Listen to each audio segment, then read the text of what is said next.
Welcome back into the Sports Source. This segment of our show is brought to you by Tennova Healthcare. And fellas, there are a lot of ads out there for different types of prostate cancer treatments. A lot of them kind of play on your fears. For that reason, I encourage you to trust Tennova as I did. Tennova's Men's Health Center of Excellence tops in East Tennessee. They can answer any questions you might have about any treatment options you might be interested in.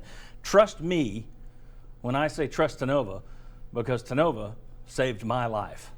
Tennova Healthcare. All right, back with Bob, Mike, and Josh. 3 questions, one for each of you.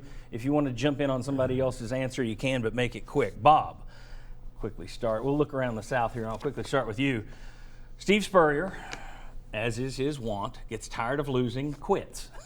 Quits mid-season. Now, he is a Hall of Fame coach. You could argue because he's built 2 programs in the SEC to their all-time heights, you could argue he's the greatest coach ever in the conference, even better than Bear Bryant. You could make that case. But quitting on your team mid-season, does that put him in the Bobby Petrino zone, who was pilloried for leaving the Falcons early? No, I don't think it does. I think you got Bobby Petrino has shown a trail of tears everywhere he's been. It doesn't end well. Short term, yes, I think this is a black mark against Steve Spurrier. Bobby Scott will say he's had a black mark against him ever since he was born.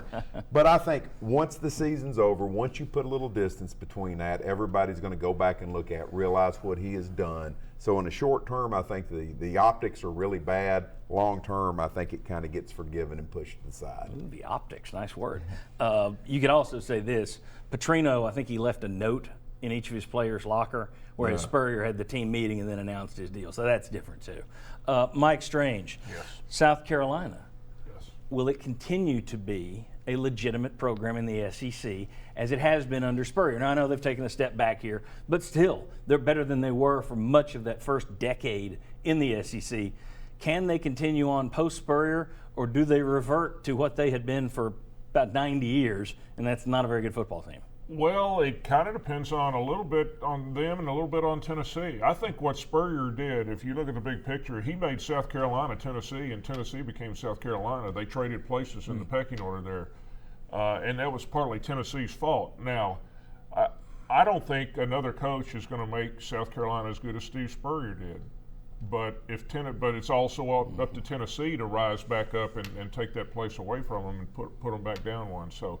No, I don't think they'll be as good as they were in Spurrier, that 3 years in a row winning 11 games, no. And he was doing it, and this might be a case for it's all about the Jimmies and Joes and Lattimores and Clowneys. Yep. But he was doing it when he was out recruiting Clemson to get Lattimore, Clowney, in-state guys who were really good. Yeah. Now that Clemson is rolling with Dabo Swinney, he's not winning those recruiting battles as much. Right. And it's going to be hard for the next guy to come in because Clemson isn't down at the time that he's entering. So that could be an issue. I think it's going to be really hard for them to get back to where they were, because when you think of South Carolina right now, you think of Steve Spurrier. Yeah. That's what comes to your mind is Steve Spurrier. So missing that, I think it's going to be real hard. Josh, I'm going to give you the easy one this week. Make you Mr. Popular in town. Outside the Southeastern Conference, the guy that a lot of South Carolina fans are probably wanting to be their coach, Justin Fuente at Memphis. Tigers 6-0 now. Beat Ole Miss yesterday. Bob, let us raise. There are the Vols' last 13 games. There are the Tigers' last 13 games.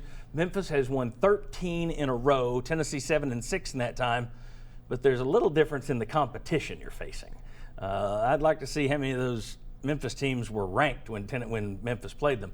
Josh, your question though: what's the best team in the state of Tennessee? Yeah, you saved the easiest one. You're right for me. Now, the most impressive win probably goes to Memphis, and that's yesterday against Ole Miss, I would say. They both have head-to-head wins against Bowling Green, and Dino Babers wondered, the head coach there at Bowling Green, is Memphis better than Tennessee? He said he might go with Memphis. I'll take Tennessee. I'm a Jimmy's and Joe's guy. I think Tennessee has the better roster, but I'll also say this is not a knock on Butch Jones or Josh Dobbs, but Memphis might have the better head coach and quarterback in Justin Fuente. He could probably get just about any job he wants this offseason. And Paxton Lynch is a terrific quarterback, passed for almost 400 yards against Ole Miss. That can make up a difference. I'll still go Tennessee because overall roster I think is better. I think the Dino Babers thing went at Bowling Green. He lost by 3 to Memphis. He lost by 29 to Tennessee. I think when you lose at home to Memphis, he was trying to calm his fan base a little bit. So that could be the best team in the state. So it would be hard for me to see a coach saying, that team that beat us by 3 is much better than the team that beat us by 29. but maybe. I wonder, when you look at this, I don't think if Memphis is playing Tennessee's schedule, I don't think they're 13-0. No. At the same time, would they be 7-6 or better? I think that's debatable. I think they may be better than 7-6, but it's certainly easier to build a program in a weaker conference than it is in, say, the Southeastern. If I'm Justin Fuente, I'm finding the first train, car, bus, plane, whatever to get out of Memphis this year as soon as I can. That's not going to last. Well, and both coaches, Butch Jones at Tennessee, he had to replace Derek Dooley, clear issues there. Larry Porter was at Memphis. He did a terrible job there as well. Fuente is going to be the hot name, which is appropriate since Fuente is fire, isn't it, in Spanish? No, it's fuego. Fuego. Yeah. Might be fountain or something. Yeah. Don't come here for Spanish lessons. When we come back, which areas of the Tennessee football team have overperformed, which ones have underperformed? We'll debate going back